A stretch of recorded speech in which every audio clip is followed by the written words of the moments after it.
Welcome to Rates and Barrels. It's Friday, August 8th. Derek Van Riper, Eno Saris here with you. On this episode, we have a little bit of baseball news you should know. Maybe a minor injury for Josh Naylor. He left the game early on Thursday night.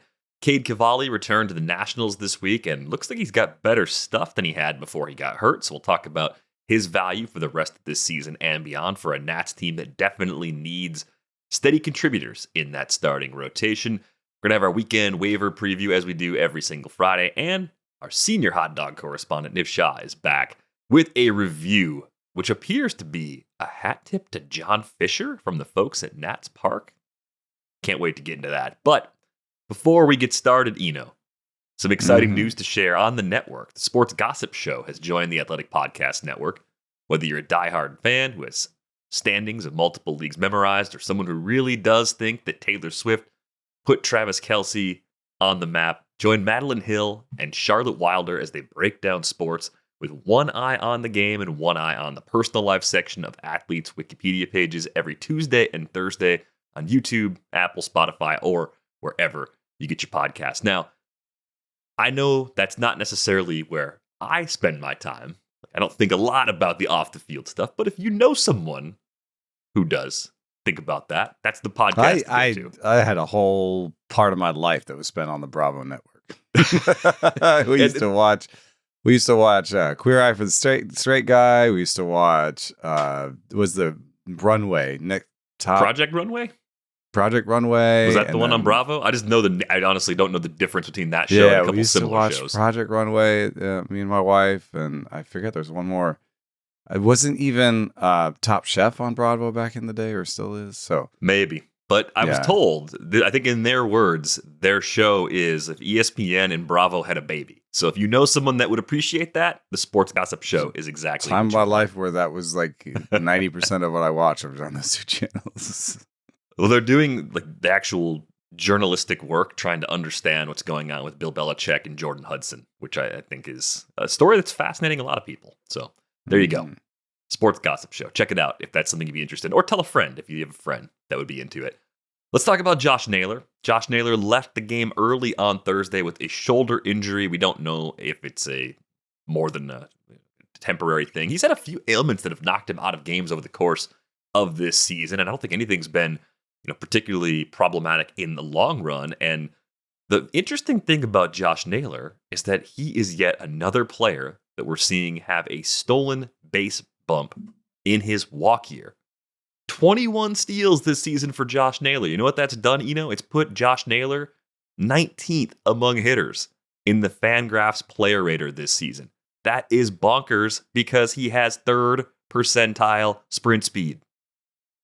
Yeah, when Freddie Freeman did this in 2023, he had 34th percentile sprint speed. Obviously, he's on hobbled ankles now, and so if you were sort of transposing the 2023 Freeman onto those legs, that's sort of Naylor. And not even. I mean, Freddie Freeman now is 10th percentile with the bad ankles. So, man, I mean, it's pretty amazing. The player squishing machine again. Sorry, it's just so. We've talked about the ethical concerns of the player squishing machine. Putting Josh Naylor and Freddie Freeman together as one player, unreal.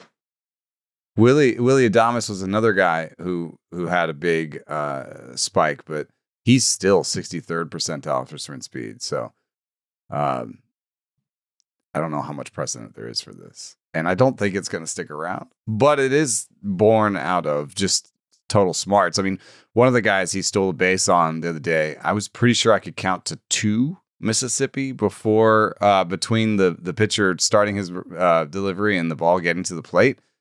You are bad if you're like over 1.5. I think we've been talking about this with Trevor May. 1.5 Mississippis? Yeah, I think there's a line there where you're just like, you're terrible if you're past 1.5 to the plate. So this guy was really slow. And Naylor like spotted him. It was like a sidearm delivery or something. He spotted him going and just was, it was comical because he's running as the guy's, in his delivery, But he knew mechanically there was no way there was a pickoff throw coming. There's no way he's coming back. Yeah, it was a lefty sidearmer, so I guess he could see. Oh, that arm is going forward. Like, there's no way that's going towards me. So he's really smart. He cares about it, and I think that we're being a little cynical with the contract year thing. But he knows that free agency is coming, and then if he can add any sort of value to his next contract with his legs, he's going to do it. Yeah, and good for him. He'll probably go back to the 6 to 10 steal range just because of where he's at in his career, because of that sprint speed. But I think it's also like a factor of maybe teams will pay more attention to him. The other thing you got to think about too, the contract year thing is one thing. It also depends on the team you're on and how they manufacture runs. When you sign as a free agent, you go somewhere else, the organizational philosophy might be completely different. I mean, the organizational philosophy of the 2025 Giants, using the Willy Adames example, versus the 2024 Brewers is actually pretty different. So you take that on top of the contract year and the other factors, and you say, oh, okay, like that's why the extreme has changed so much. And I would imagine too, when you look at OBPs and things, that the opportunities to run, there's been a slight downturn in those opportunities for Willy Adames because the OBP is down a little bit from last season as well. So I think there's more than one reason for those fluctuations, but the contract year, especially in the modern stolen base rules that we're dealing with, that definitely seems like a way to find extra bags when you're building a roster on draft day. Like have a few contract year guys that have shown non-zero speed in the past, and don't be surprised if they go from 6 to 12 or 10 to 20 because it's happened a few times now. And you're mentioning the Brewers. He's could be a Brewer. I mean, they could use him at the position. This is the first year that Naylor's been negative by outs above average and the fielding stats at first base. I guess DRS thought he was negative last year, so maybe he's in decline there. Maybe he's not a perfect Brewer, but he would be, in essence, a perfect Brewer. I don't know if he is with regard to price, but I also don't actually think that he's going to demand a lot on the market, if you think about it. I mean, he's not your guy that that he didn't even have a double-digit barrel rate. He's up to max EV this year, but, I think he's fairly established. I mean, other than that 1 year in Cleveland where, he hit 31, I think he's more of a guy who hits like 15 to 20 homers a year. What do you think? I don't think this is going to be a guy who demands a long contract. I don't think it'll be a big number. I mean, I hope for his sake he asks for big numbers. I think the way the game treats players with his skill set, I think you're right. I think it's probably 3 years for $40 million, 3 for 45, something in that range. Still a great payday, but not. That could actually be something that the Brewers could bite at. Yeah, so I think you're going to see a lot of teams that don't spend at the top of free agency, that have a need at first base, show some interest in Naylor, because that profile as a hitter should age well, regardless of what happens with his speed and how quickly that part of his game might fade away. Because he makes all that contact. Yeah, tons of contact, draws his share of walks, just bit a of good, a chaser, solid player. Bit of a chaser. Yeah, it might be a problem by year 3, but I think you're generally going to be pretty happy. And he's been pretty consistently, 18% better than league average 4 years in a row. 118, 127, 118, and 124 for those WRC pluses. So I think Josh Naylor is a little bit underrated. He'll be more appreciated now, though, after this trade, seeing all the things he's done this season now across both Cleveland or across Arizona and Seattle. Let's talk about Cade Cavalli for a moment. He returned earlier this week, and he spent a lot of time at AAA this year, trying to get back from Tommy John surgery. I was surprised. 65 innings pitched at AAA before he came back. 72 Ks, 27 walks, a 6.09 ERA, and a 155 whip. So if you're saying, why did it take so long for a team that needed pitching to bring Cade Cavalli back following Tommy John surgery? Well, the results just weren't there yet. But as we saw in that return against the A's, 4 1/3 scoreless, 6 Ks, 1 walk. He threw 88 pitches, which is why he didn't get through that 5th inning. But it was a really nice outing. And this is a deep arsenal with more velocity than we saw before Cade Cavalli got hurt. So I think the question I have for you is, how quickly are you going to be willing to throw out those bloated ratios from AAA if you're looking for some immediate pitching help this weekend? I think where the warning signs are for Cavalli are when it comes to his command. So he had a 93 location plus the last time we saw him in the big leagues. And I saw that he had a 95 to 96 location plus in the minors this year while he was pitching down there. And then when you're in front of the challenge system with minor league umpires, maybe that was a big part of why he struggled in AAA. I was going to say maybe they have better framers in the big leagues, but Washington catchers are the worst framers in the big leagues this year. So that's not necessarily why. So I think this might be a little bit of a one-game location spike, command spike, but I'm really excited by the stuff because he went and cleaned up his mechanics and worked on himself and has come back sitting 97 on the four seam, 94 on the cutter. So it's a pretty advanced arsenal too, with a curve and a change. So you're talking about a 5-pitch pitcher here.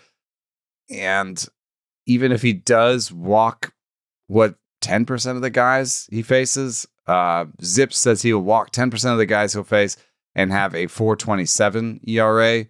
Oopsie says fewer and a 4.18 ERA. Steamer says a 3.97 ERA for Cavalli. I think he's usable, especially, what did you say his short-term matchups were? The short-term matchups are a little bit of a mixed bag. It's good if you can go start by start. It's a 2-start week next week.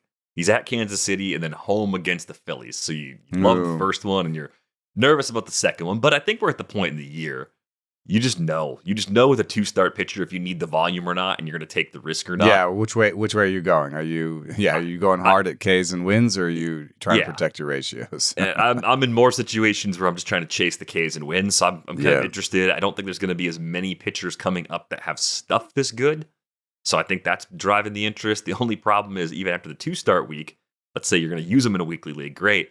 Are you going to leave him in for another crack at the Phillies lineup in Philadelphia the following week? So you may have to pick him up and use him, bench him once, and then get him back into your lineup in weekly formats. But I'm intrigued. Yeah, and I think in keeper leagues, you just got to pick him up in case, he's figured something out. There are plenty of pitchers that succeed. Like, let's say this was frozen, and let's say you take the 115 stuff plus and you give him a 96 location plus this year, 95, what he had in the minors.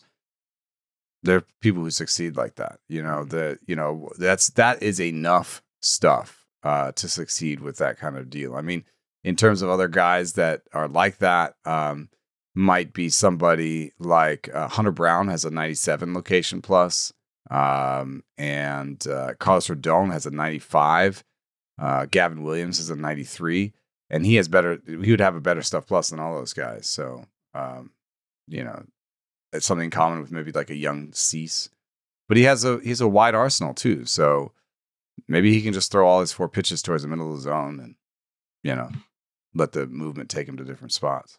Yeah, the framing concerns you mentioned, though, are kind of weighing in the back of my mind. The defense overall not being great for the Nationals. A couple good defenders, but a few pretty bad ones, too, sprinkled in there. That could also wreak a little bit of havoc, especially if mistakes snowball a little bit. But I do like him. I like Cavalli, at least for deeper leagues, like 15-team leagues and deeper. I think there's a case to try and use him in 12s as well, especially if you're in that situation we described before. Less worried about ratios, more worried about volume. You can go ahead and push him onto some teams this weekend. I wonder if Gavin Williams, even though you mentioned Cavalli has better stuff in the model than Gavin Williams, if that's a good sort of cautionary tale in it could take a little while. It could take him a couple of months down the stretch to really become more or consistent maybe next at the big league level. Is the time and for him, Yeah, so maybe it's more of a 2026 play. If your team's really good right now, I don't know if you're playing with fire in this instance and actually wanting to use Cade Cavalli, because I think if you're trying to protect ratios, there's a very good chance he will do some bad things to your ratios in some of those more difficult matchups. Let's get to our weekend waiver preview. We're going to start it with a mailbag question. This one came from ML12345678890 in the Discord. I count a lot at home, so I had no problem reeling that one off. Is Luke Keaschall the next Altuve? I think no. Okay, Luke Keaschall not okay. And a couple things about Luke Keaschall. He's 22 years old. He's a second baseman for the Twins right now. He's 6 feet tall. Body wise, not exactly the same. They're both right-handed hitting second basemen. If you could follow, like, what could make them similar, or skills wise, a pretty low strikeout rate everywhere Keaschall's been. 5.7% in his first 9 big league games, but 14 to 19% at most of his minor league stops. I think there's a 21.3 in there at low A from 2023. Luke Keaschall's good at putting the bat on the ball, clearly. Has a similar really good sense of the strike rates. And like if we had, I think, batted ball data for Altuve his first 3 or 4 years in the league, I think they might be similar to what Keaschall has now. So that part is similar. One part that is different, though, is that Keaschall right now is pulling the ball a lot, and over 50% through the minors last year at different levels, over 50% in the major leagues. That was part of what Altuve did. He added a little bit of bat speed, he filled out, and he started pulling the ball more, and that's how he added the power. So I just don't see that Keaschall has he can't pull that same trick. He can't pull more than he's pulling now. So he's already I think he's maybe closer to his max power than Altuve was when he first came up. This is barring, of course, a big leap in bat speed or max EV or whatever. But when I'm looking at his swing, there's a slightly different comp that comes to mind. Luke Keaschall has a 65.5 bat speed, which is, third percentile or something. He has a 6.3 swing length, foot swing length, which is a foot shorter than league average. And he's got a 37-degree tilt. Luis Arraez has a 62.6 mile per hour bat speed, which is like the slowest bat speed in the big leagues. Has a 5.9 foot swing length, so a little bit shorter than Keaschall, but the same idea, just a really short swing, and has a 37-degree tilt. So there is a commonality here with Luis Arraez. You pointed out, though, Keaschall runs better, and Keaschall had 23 stolen bases last year in the minors. This year so far, he has 16 in the majors. His sprint speed is 72nd percentile. So I think this is someone who will put the ball in play a ton. He'll spray it sometimes. He'll pull for power, and I think he'll get in a year. If I was going to write down what he could do next year, I would write down, I don't know, 275, 10 homers, 20 stolen bases. That's where I think that's fairly conservative, but I think that's where I would land, and I think that's valuable in almost every league. But it's probably versus the hype and versus the 393 average right now. Could be a sell in some leagues. I think what's going to make Luke Keaschall valuable, though, to fantasy players beyond that power speed combo and a good average is that he gets on base a lot. So he's going to have a prominent spot in that lineup. The Twins, despite being sellers, I don't think have a bad lineup going into 2026. So they kept their lineup intact.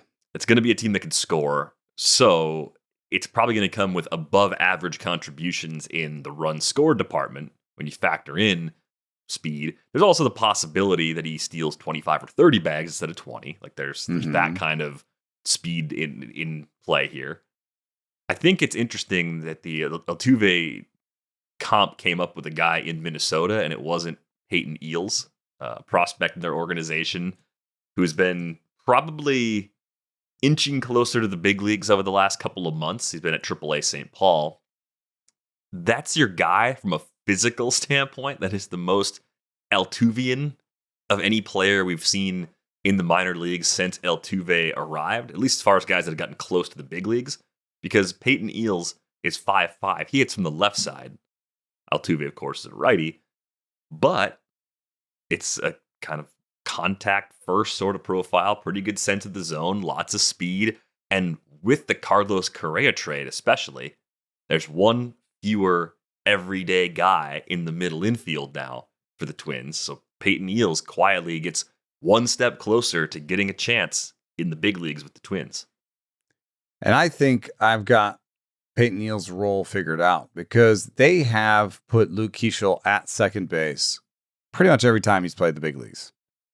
And Royce Lewis has said he prefers third base to second base, so he's playing third base. And I think, as far as Cody Clemens has been a fun find, he's a little bit older. He did add bat speed, and he's been pretty good. 112 WRC plus. Even Oopsie that factors in bat speed says he's around league average going forward. So I think he can be a utility guy, maybe a fourth outfielder. Willie Castro. That's the new Willie Castro, you think? Yes, I think so. I think he's the new Willie Castro. If you look at where Peyton Neal has played in the minors, everywhere.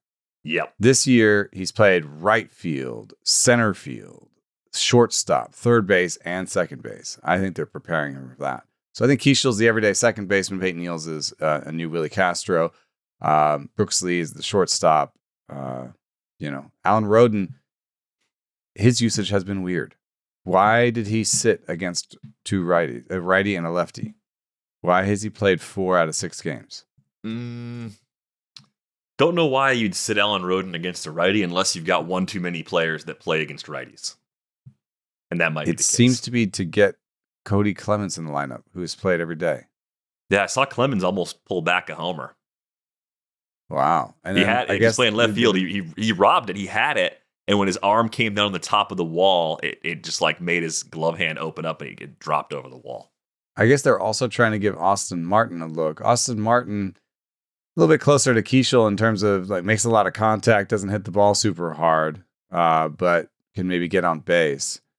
So, I guess Austin Martin could be a good player. The projections are all for kind of like 95 WRC plus. So maybe what they need to see is that 95 WRC plus in center field, in the big leagues? Or is it not? Because Alan Roden probably has a better bat, but I don't think that he has a better glove. They started Roden in center field on Wednesday. They did. I think they're kind of auditioning kind of like who's going to play center field, who's going to back up Buxton in center field, So they're trying to, what you do when you're in the position of the Twins right now is you try to answer questions. Yeah, you learn stuff about your players. Yeah, so you're trying to figure out who can play center field when Buxton's not in center. I think you're just auditioning Luke Keaschall just to be the second baseman. That's how I read that. I mean, no, it's early on, it's 2 starts, but that's how I read that. So, Roden is like, they're like, well, we like him, but is he our center fielder? And if not, then he's in the mix with Wallner and Larnach, and it could get crowded, and Clemens, I guess. Then it gets a little crowded in the corner outfield. Not a problem that the offseason won't fix, though. I think they'll have a way of giving us some clarity between now and the end of spring training in 2026. But let's take a look at some other hitters of interest going into the weekend. I saw a little bit of interest in Dylan Beavers, even though he has not been called up yet, because last week, Mike Elias made a comment saying that he believes they will give Dylan Beavers a look at the big league level. So my question for you as it pertains to Dylan Beavers is, do you want to stash him ahead of his call-up in leagues where you can, in the redraft leagues where you can? Because this has been a pretty interesting year for him. He spent all of it at AAA so far. 18 homers, 22 for 26 as a base stealer, 17.2% K rate, which is an improvement from what he did last year. He was at 23.5, mostly at AA, had a half dozen games at AAA. Hard hit rate up at 39.5%. Nice to see that. It's popped to 18 homers. On paper, it looks really good for Dylan Beavers at AAA. What do you think is going to be the issue once he gets that call to Baltimore for in the final 6 weeks or so of this season? I think it's between Jeremiah Jackson and Dylan Carlson as much as it is about Dylan Beavers. Jeremiah Jackson and Dylan Carlson are playing every day for this Baltimore squad. Dylan Carlson, still has 3 options improbably. And so does Jeremiah Jackson. So they're getting an audition. This reminds me a little bit of the time when Farhan took over the Giants, and the first thing he did was, give everybody 3 weeks in the outfield. Connor Joe, 3 weeks in the outfield. Okay, sorry, you're gone. So I could see this being like part of the 3-week period for Jeremiah Jackson, Dylan Carlson. This is an audition. We're going to give you this time. We're going to see how you're batted ball and you're this and you're that, and how your projections look after 3 weeks. And at least one of you guys, can go down after that. I don't, neither one of them really speaks to me, Jeremiah Jackson or Dylan Carlson. So I think there's an opportunity there. And Dylan Beavers has his flaws, but does the max exit velo and the hard hit rate support his power ceiling that people are talking about? Maybe not. But even if he is a guy who just hits 240 with a 315 on base percentage and a 400 slugging, like, that's a major league player. That's probably better than Jackson. That's probably better than Carlson. That's the guy that would probably be in the outfield for them next year. So with Mullins gone, I think Cowser moves to center, and so there's a kind of a corner outfield job open. Heston Kjerstad is just struggling in the minors. So I would actually stash Dylan Beavers if he was cheap this weekend before. I think he'll come up soon. Yeah, Dylan Carlson is doing the thing again where he's a little bit worse than the year before. He's down to a 539 OPS. When he kind of broke through in 2021 with the Cardinals, 780, 18 homers that year. We looked at him, we said, hey, gets on base, can play center field, probably going to steal more bases over time. And every single year, it's been a small step down, and now it's like, it's even a big leaguer anymore. I mean, you could, he's got options left. You could DFA him to make room for Dylan Beavers, and I don't think you'd be necessarily wrong because that might be, you don't have anything invested in him anyway. That might be the problem. 40 man. Yeah, but like, what do you, Dylan Carlson, Jeremiah Jackson in and October. Dylan Carlson and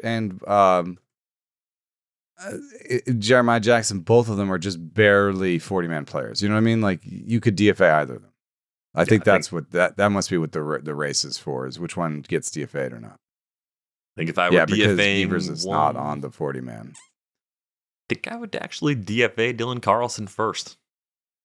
Jeremiah Jackson's listed as infielder, and if you got somebody who can actually play the infield and the outfield, I think that's worth it. They used Jorge Mateo for a long time, and I think he might be a free agent soon. They have a 2026 club option, and he was bad this year and hurt. So, maybe Jeremiah Jackson replaces Jorge Mateo's role on the roster. I'm going to throw some more names at you. What do you think of CJ Kayfus getting an opportunity in Cleveland? Yeah, I kind of I just mentally transpose his age from 23 to 28 in my head. I'm like, I don't know why. I'm just like, oh, this is like a DH kind of, that kind of popped in the minor leagues this year. This must be one of those like old guys that finally got his chance. But no, he's 23 years old. So, he's 23 years old. He hits the ball pretty hard, 47% hard hit rate in the minor leagues.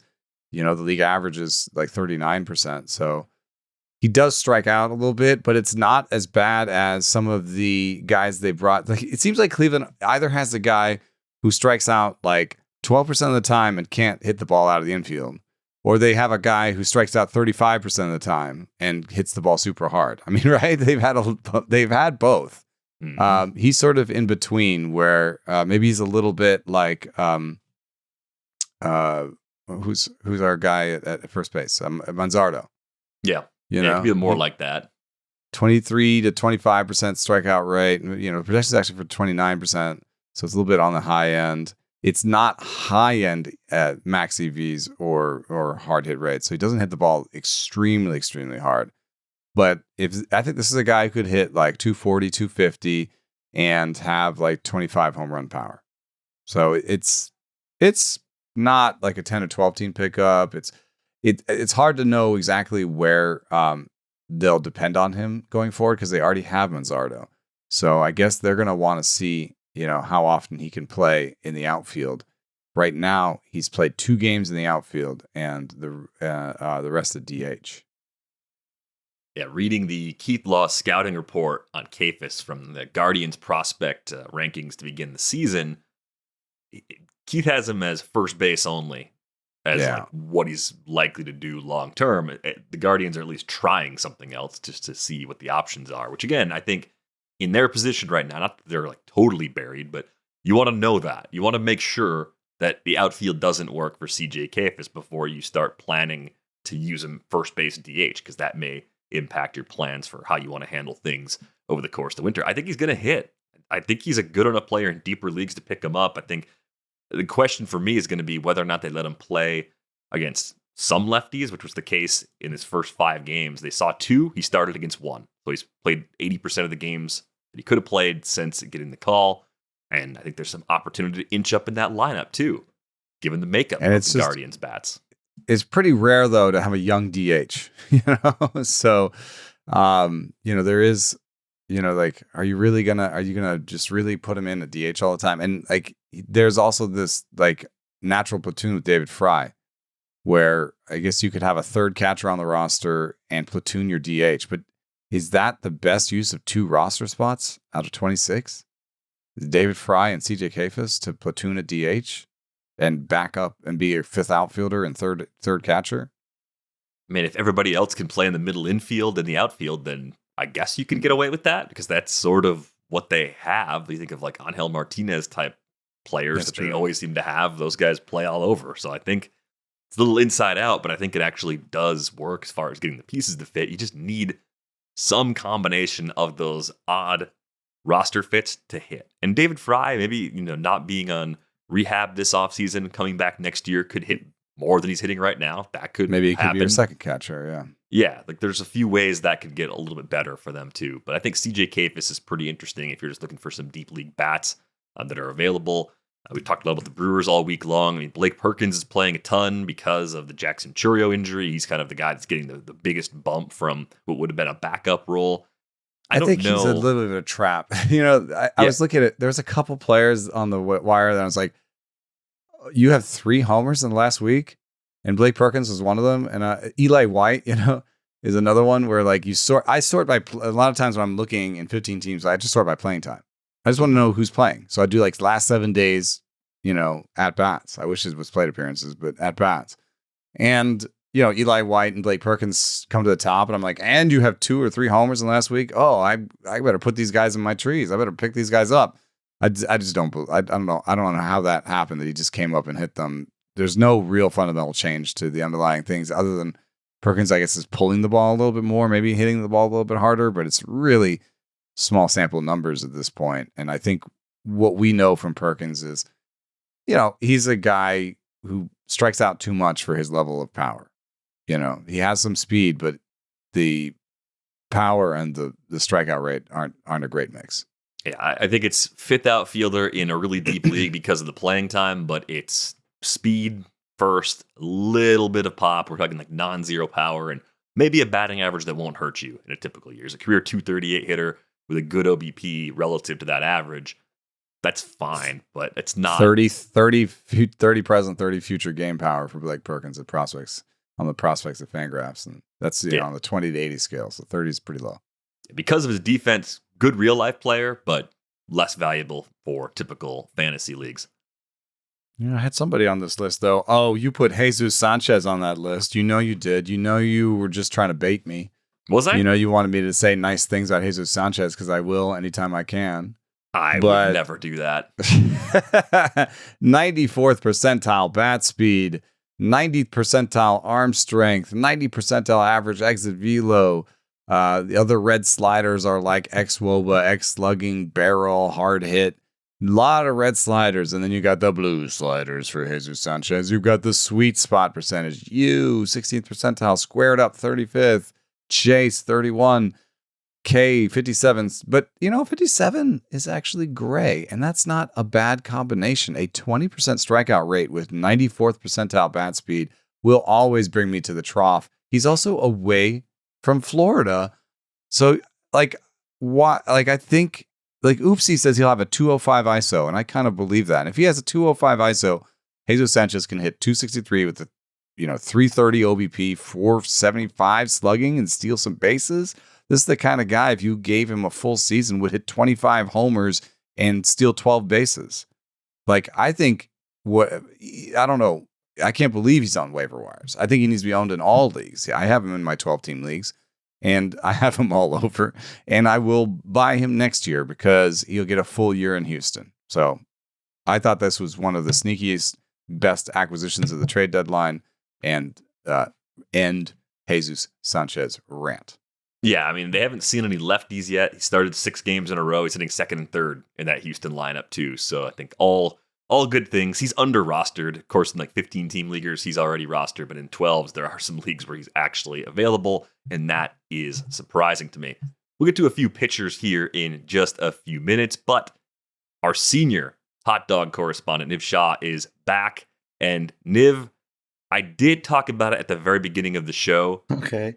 The homage to John Fisher that the Taste of the Majors put together is something that people, you can't even imagine it in your head. So just take a few minutes while we're talking baseball. If you're listening to the show, watching the show, try to imagine. They just how hand Nats you a Park, trash bag of leftover hot dogs.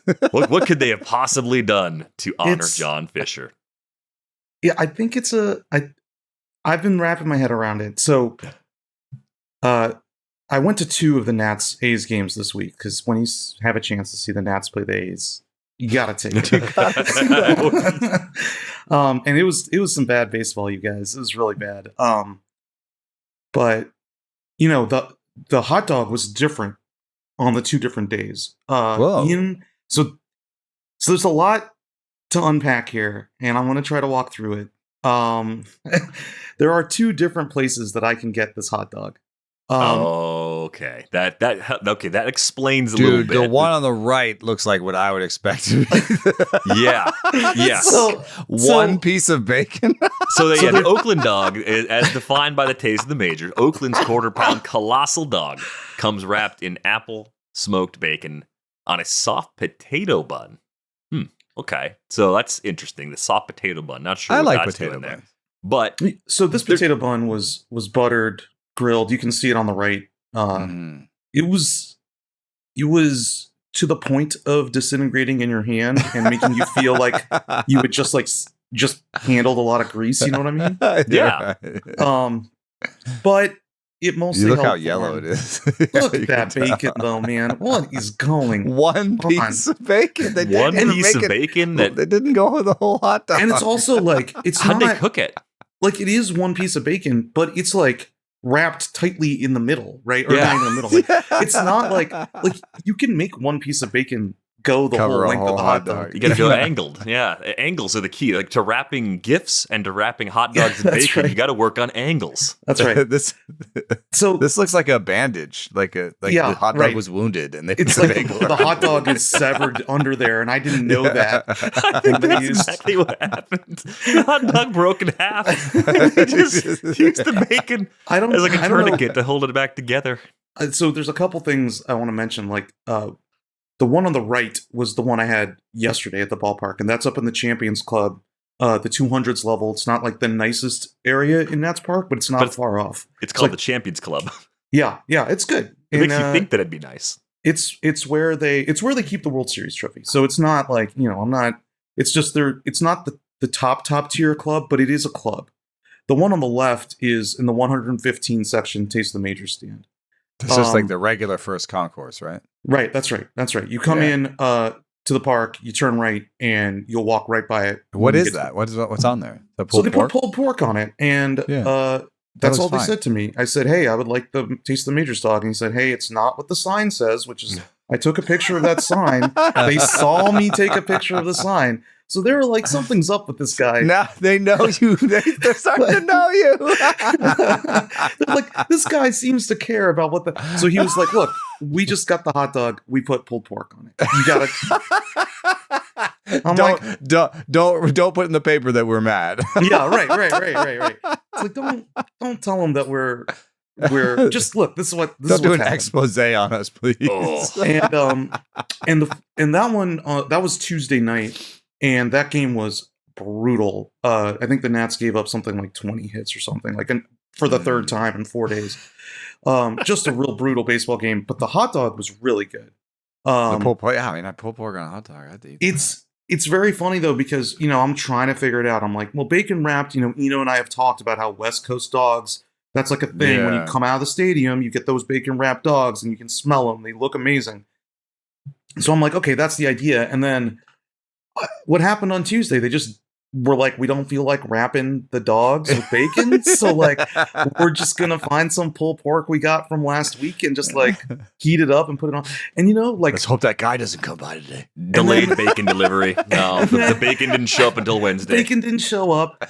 And then they get the bacon and then they realize like, this is a pain in the butt. Like, this is way too much work. Just gonna wrap it around one part. And it sort of dawned on me that I was like, this is a lot like moving the A's to Las Vegas, man. Like, this is a lot like doing that. They're not doing putting the work in anymore. Super half-assed. They're trying to say that they're doing a thing. It's not really being done. Like, it's just a very... I'm giving the Nats a ton of credit when I say that they weren't just stymied by logistics and a poor planning, and saying that this was an homage to the A's, because it was very move the team to Las Vegas. We have a groundbreaking, but we don't actually have money to build the stadium yet. Like, it's just all of that energy. To be honest, to be a perfect corollary to that time, they would have shut the Taste of the Major stand down. That's right. What really happened to a different section.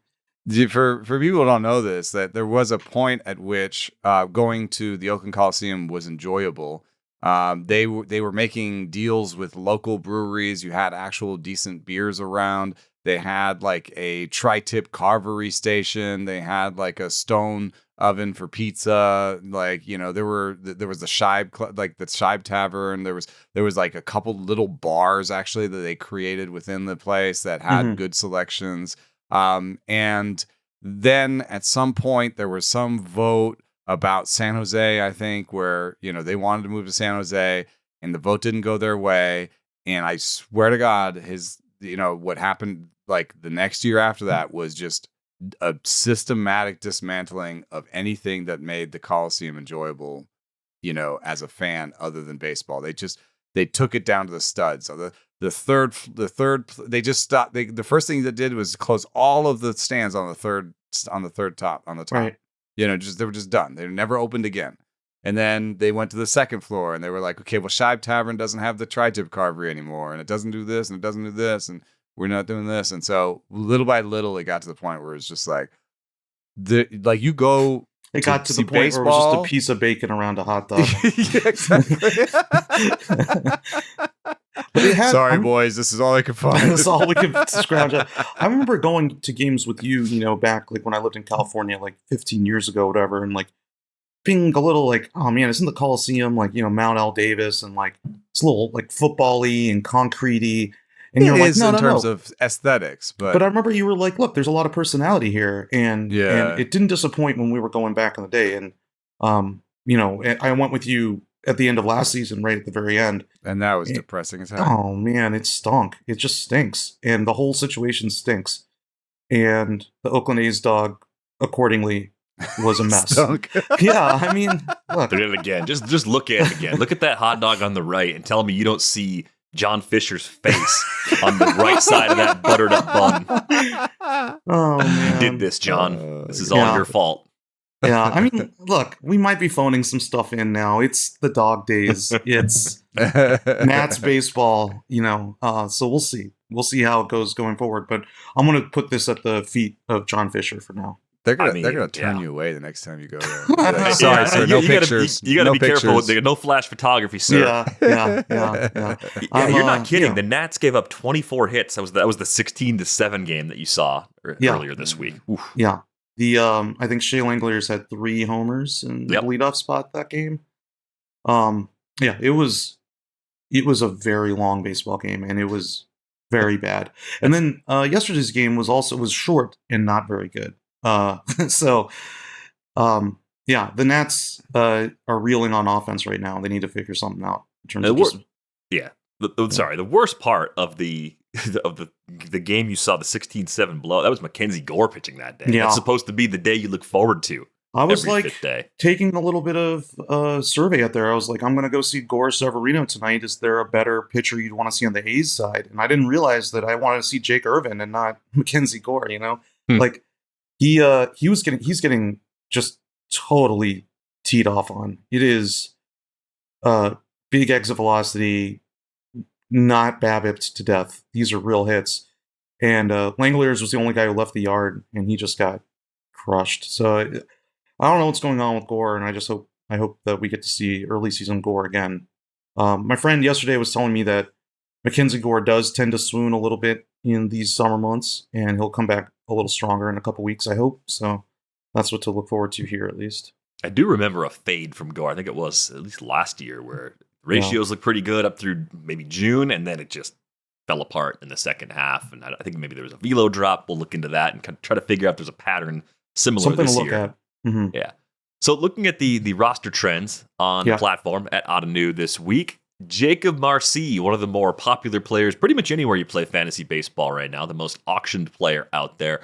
I think Marsee is a perfect example, yet again, of ceiling and floor being far enough apart where the ceiling is good enough where if this works, he's a smart, cheap ad, and he's not so expensive where if it doesn't work that you can't just cut bait and move on in a couple of weeks if the playing time's not there or the skills just don't hold up with the bump up to the big leagues.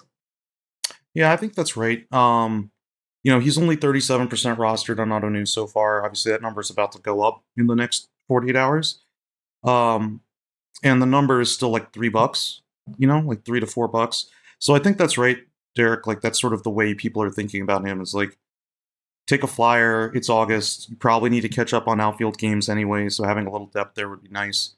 And then if it doesn't stick, you're not really laying yourself out. You're not making a big commitment to some guy that you're like, next 2 years, you're like a cornerstone piece for me. I don't think that's the way anyone's looking at him.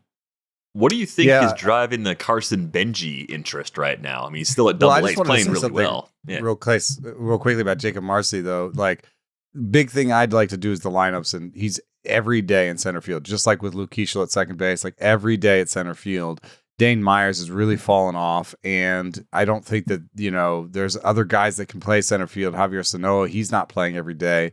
So, and Derek Hill hasn't played since he's came back off the IL. So they're really giving him this chance. And, he went from, I think they probably put him on a bat speed program because he went from, 33rd percentile EVs and max EVs and stuff last year in AAA to 45th percentile this year. So I think, just getting to league average power changes everything for him because he has better than league average on base ability, around league average, strikeout rate, better than league average speed.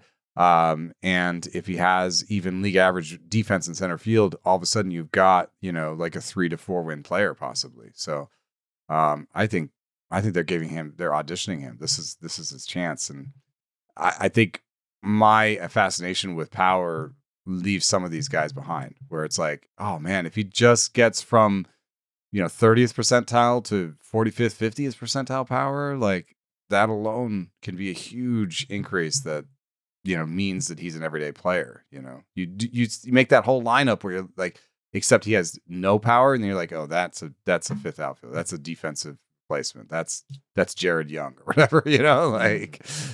Like this is important that he's hitting for power. So every homer he hits solidifies his role, and you buy him for speed. He's a 5x5 guy probably mostly, but I think he'll get on base enough. Yeah, he needs to be picked up.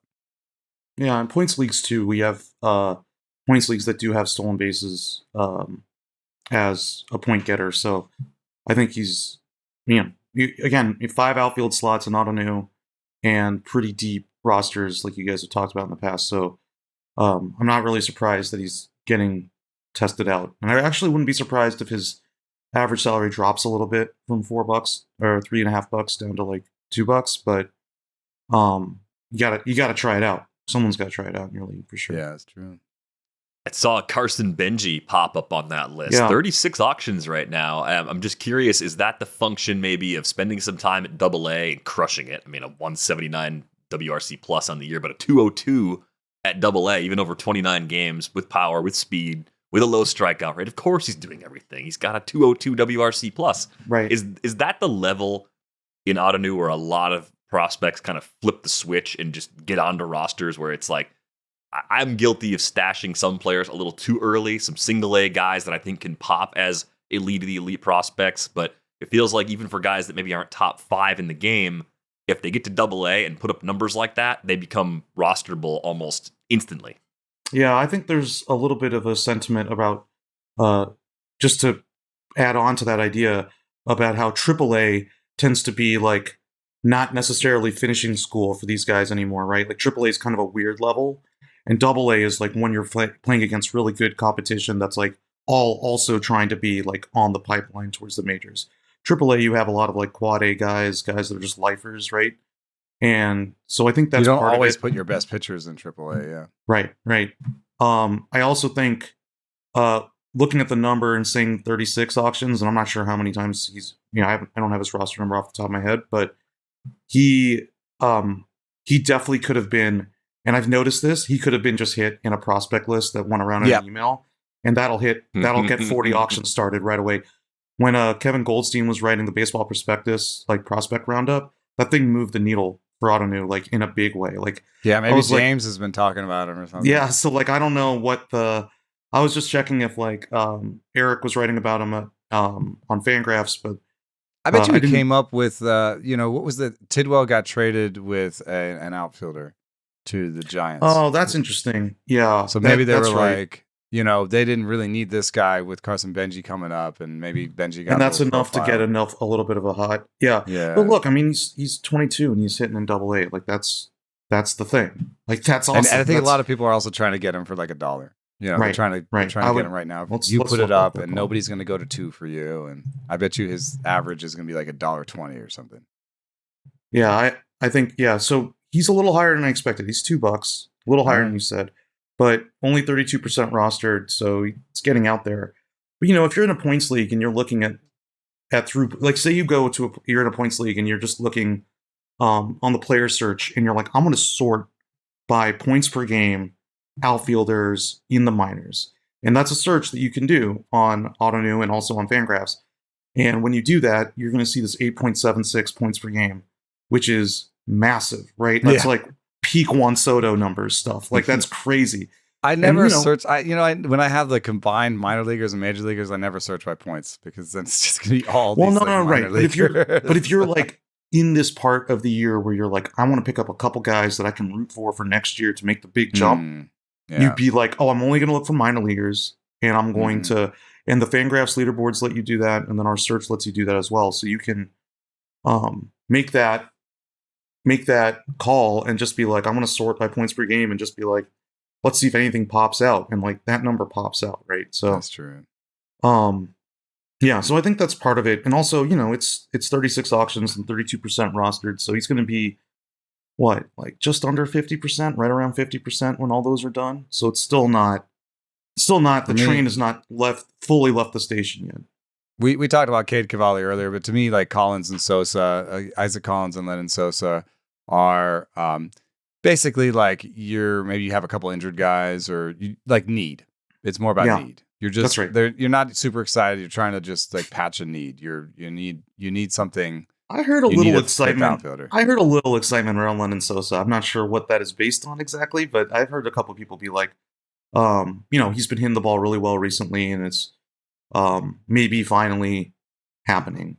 And there's a lot of maybe it's finally happening, guys. Right? I guess it's his best barrel rate ever, his best max EV. He hits the ball reasonably hard for 3 years at the big league level, 38 to 42% since 2023. But it's a pretty boring projection. I mean, it's like a 90 WRC plus. It's a chase heavy approach, and he doesn't steal bases. So I think you're right to see him more as a guy that just fills in for you at second base and doesn't hurt you. And if he catches fire for a few weeks, great, it's good for you. And Collins is like the opposite of that, where like I don't know if I fully believe the power he's shown so far, but like he'll have a little power, a little bit of speed, and outfield sometimes. I've found that outfield could sometimes. I mean, I know. 5 outfielders, everyone knows. But like sometimes you're like, I have enough outfielders, and you're like, dang. No. Yeah, I'm not. Today. I don't. Yeah. Yeah. Yeah. Like you really need to be holding like 7 or 8. O'Neill is just murdering me right now. God, I'm so mad at him. Are you hurt or are you not? Yeah. Just make up your mind. Well, unfortunately, has had a pretty bad injury history. So I know, we had I know. warnings. I'm not mad at him, but I'm mad at him on my roster. Yeah. Well, I know. What you're mad at is you don't have that one more outfielder. Yeah, exactly. Then I Right. could just And be it's like, oh, like, fine. He's yeah, not playing yeah, today. you cannot Fine. play today, I got that's Isaac okay. Collins. Yeah, right. Exactly. The other name I wanted to throw out here real quick is Warming Bernabel, because Because you wanted to say it. You just want to say Mostly. Warming Bernabel. Yeah. I put him in the same group as like the Collins and Sosa types, where I'm like, okay, like they're doing something, they're playing a lot right now, they might help you in the short term, but I don't know if I actually see a guy that's going to be a fixture for the Rockies for the next 3 to 4 years either. Like, do you think there's any keeper value that we're overlooking here because of the prospect cachet just not being there with Bernabel, or is he just a filler that helps you survive the final 2 months? For me personally, I think he is a 23-year-old guy that is playing in Colorado, and that's sort of I'm enough. gonna give it a try. Yeah, that's sort of enough. Because like he's not something that's like, oh, you're clearly a retread, right? Maybe not as much pedigree, but who in the Rocky system has a ton of pedigree, right? Like it's like the Rockies aren't, the Rockies are what the Rockies are, and so if a guy is going to get to play, it's not like there's a bunch of dudes behind him banging down the door to be like, well, I'm taking your spot once I'm ready to go. So, yeah, and it's it's still Coors Field. Like I would definitely take a peek at that. You're investing in the fun house in this case. Yeah, at that's the right. very least. I think so. I don't know. What do you guys see? I mean, like I agree that like I personally am not thinking, oh, Warming Bernabel is going to be a corner infielder for me next year, but I can understand the appeal. I see sort of like an off-Broadway Josh Naylor. Nice. That's It's just off like Broadway, so off just Broadway, like he's lower- right-handed. Yeah. lower versions of everything. Yeah. I mean, low K rate. Yeah, the walk rate at AAA this year gives you a little bit of hope, but sub 5% at a bunch of stops makes you think that it's going to be very, very dependent on bat to ball being there consistently. And he's got a 40% chase right now, too. So that suggests that the walk rate's probably going to stay down. But yeah, he comes up all the time. Any waiver report you run, oh, there's Warming Bernabel, because as you said, Niv, 23-year-old bat playing in Colorado. What could go right is the question you have to ask yourself. That's right. And I think that's a lot of the mindset right now. Like one thing we talk about with Auto New is that you're really able to tweak around with stuff all year, because you're starting to think, even if you're down at the bottom, like where am I going to find value going into next year's draft? How do I correct the mistakes that I made this year? So you're going to tweak at the edges, and a lot of guys are going to be like, all right, well, look, if you are playing in Colorado next year and you're starting, you're certainly worth a bench spot. And, maybe that's my third corner infielder that is there for days where like my starters are hurt or whatever, or out or day off, and I can fill in with a really nice piece there. And then if everything goes great, it's not out of the question. It's just a guy you play in Colorado every time. Yeah, what if he adds a couple ticks to his bat speed, gets on a weighted bat program or something? I mean, anything's possible, right? So yeah, again, it's 23. He's not finished product, so that's exciting. All right. I think that's a good, fair assessment of Warming Bernabel, and I'll bring him up every time I can, because it's fun. Some shows go from name to off-Broadway say. to on-Broadway. So. That's right. That's a good point. Good point. You can come and make the Good show. point. Maybe someday we could get on Broadway with their hot dog, dancing hot dogs, and Yeah. I don't think that's gonna happen. Not this hot dog. Not this hot dog. Rates and Barrels, the musical. Rates and Barrels, the musical, is going to have a full song about umpires not wanting to be replaced by robots. So there's going to be a very well choreographed umpire dance and a very we'll have heartfelt song. The lighthearted no. hot dog song that comes back in the medley in the third act. Yeah, I'm in. Let's do it. Discord The injured hot dog that has has the Band-Aid that's the one piece of bacon wrapped Oh around it. man. We've got all Wow. sorts of. We have 7 years worth of things we could tap back into to We got pull some together ideas. at least I love an it. off-Broadway show. And I think we know some people that maybe could give it a little temporary nudge onto Broadway. Can you imagine how bad the reviews would be? Well, all right. Send us your ideas on the Discord. Niv, we appreciate your time, your insight, and your shared insanity with Eno and I. It's always Always nice a pleasure, to hang with you. guys. Yeah, thanks so much. I'll talk to you guys soon. All right, thanks, Niv. That's our senior hot dog correspondent, Niv Shah, joining us as he does most Fridays to talk hot dogs, talk baseball, talk about what's happening on Ottoneu. I got one more topic before we go, just other pitchers of interest. I wanted to throw a couple names at you on the way out the door. Nestor Cortes in the mix for the Padres. Fairly low rostered right now. Had that flexor strain that cost him a lot of time before the trade to San Diego. What kind of expectation do you have for him? The projections vary quite a bit. The bats got him up at a 4.50 ERA and a 1.23 WHIP. I think like the ATC depth chart number is a 3.99 ERA and a 1.18 WHIP. Are you interested in Nestor Cortes in the leagues where he's available? He actually showed pretty good stuff in his start against Arizona with 3 fastballs above 100 stuff plus a slider. The slider's at 114 and the change at 93. He had a 73 location plus. I think that was, shaking the rust off, really. He doesn't throw the sinker that much. It's really the 2 fastballs and the slider with the occasional change. I watched the game. I thought the locations weren't great. He still got through against Arizona, 4 2/3, 2 earned runs.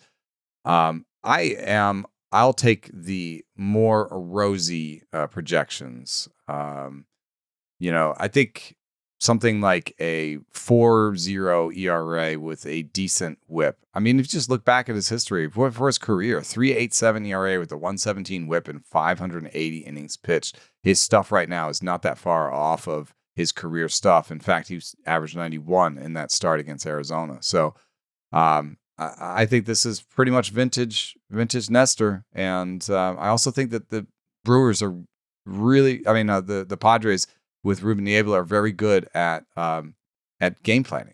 Mm-hmm. So I think that they're going to figure out what they've got in Cortes, and the next start's going to be better. I'd buy him. I think there's a little bit of like, what's his next start in this? Probably for a lot of people, and for San Diego, they have him set up for at the Giants. Yep, and then a 2-step the following week, home against the Giants for another one, and home against the Dodgers. So 2 weeks out, 2-start week. I don't love the Dodgers, but maybe with being left-handed, he can neutralize some of a little bit of Freddie and some of the guys that bat from the left side. We'll see. It's still, I like him. On a start-to-start basis, that's 2 straight starts I want him for. I like him for those Giant starts.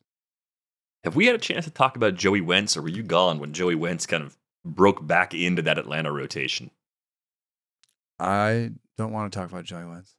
Really? Why not? I don't think he's that good. I think he's the pitcher with the worst ratios that I actually believe in right now. Oh, all right. He changed the grip on his cutter. Everything's just a little bit different. I know the final line the other night against the Brewers wasn't very good, but it wasn't a laser show. It wasn't one of those situations. And you go back like the last 30 days, the K rate's way up. Just looks like a different guy. Former prospect, bounced around a few times, made a bunch of adjustments. Not a whole lot of pressure on his job. I think he's roster spackle right now, but at least interesting roster spackle. A pitching version of Warming Bernabel, who is the off-Broadway version of Josh Naylor, if you will. I think, all right. I mean, he has Miami at home this Sunday, and then next week he has at Cleveland. So I'll give you streamer in 15s. Yep, I think he's a useful streamer in 15s. Maybe you're not using him that following week home against the Mets, but you can use him against the Guardians. You have a few relievers on here: Riley O'Brien and Griffin Jacks. I think the Jacks is interesting. I think Fairbanks' deal must be up soon. Let me see when Fairbanks' deal is up soon. And you did see that I expected that JoJo Romero and yes, there's a club option for next year for Fairbanks. So who knows if they even take that option or if they take him and then shop him. But Griffin Jackson is an interesting target for me. They're also a team that I could see stretching him out, and playing around with his role. I still like Griffin Jackson Tampa, but for this year, I like Riley O'Brien because he's the right-hander. And so I think that him and JoJo Romero might both get saves, but it might be closer to 50-50 than people think. Right, more matchup based with Romero being their best late lefty that they can use and just sort of lining things up that way. I could see that being the case. And Riley O'Brien's in single-digit roster rates right now in CBS leagues. If you're in a deep enough league where anyone getting a share of saves on a decent team should be rostered, then Riley O'Brien makes some sense there. Last question, Chris Paddock. Did the Tigers tweak something already with Chris Paddock? Because I remain team never Paddock, but I do want to make sure I'm accounting for new information that might make me change my stance. Well, he did throw his sinker the most that he's thrown it all season in his last start, and his four-seam the least he's thrown it all season. And so it looks like they're trying to make him into a true four-pitch pitcher. All of his secondary pitches were up. All of his the four-seam and change were down in terms of usage. So I do think there's just like a simple like, hey, your four-seam and changeup aren't good enough to just be a two-pitch guy.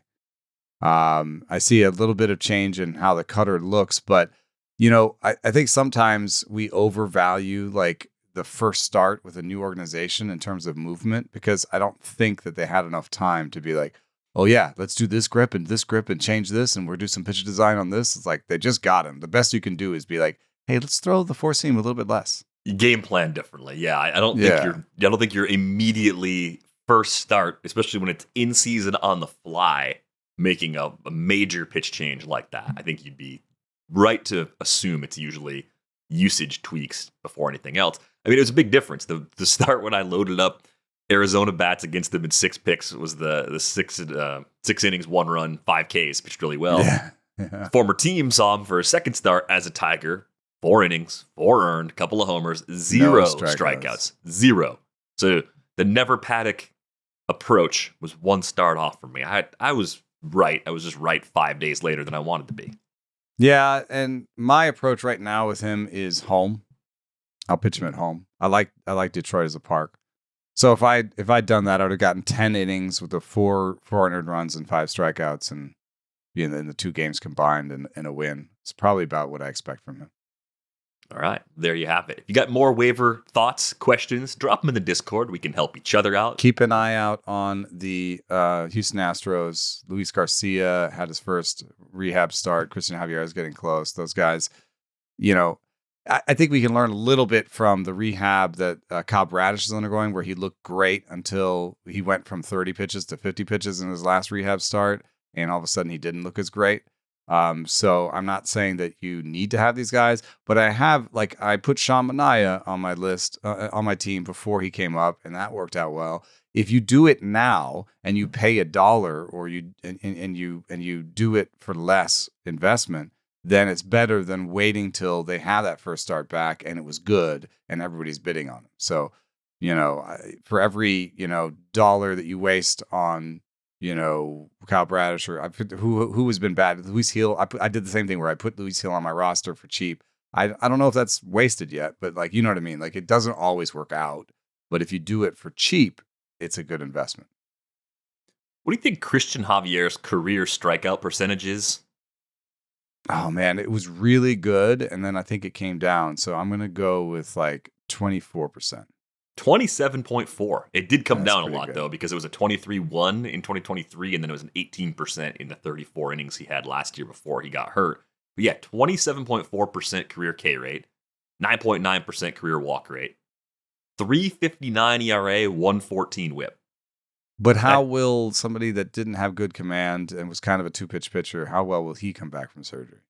Always a question. Always a fair question. And he was a little more of fastball slider changeup when he broke down. So there's a little more depth to the arsenal. Yeah, the changeup is there sometimes. It's true. I kind of like Cristian Javier, at least in the get him cheap in a keeper league when he comes back, and then just hold him for next year, because I think what we were seeing before he went down probably was the result of him not being completely healthy. That's true. So, yeah, keep an eye on those Astros, though. A couple of pitchers getting back in the relatively near future that could help them out. Join the Discord if you haven't done so already. You can do that with the link in the show description. Be sure to subscribe to the YouTube channel if you didn't watch this episode there. Hit the like button if you made it all the way to the end. Thank you so much for doing that if you watched all the way through. Thanks to our producer, Brian Smith, for putting this episode together. Thanks again to Niv Shah for joining us to talk all things hot dogs and baseball on this Friday. That's going to do it for this episode of Rates and Barrels. We're back with you on Monday. Thanks for listening.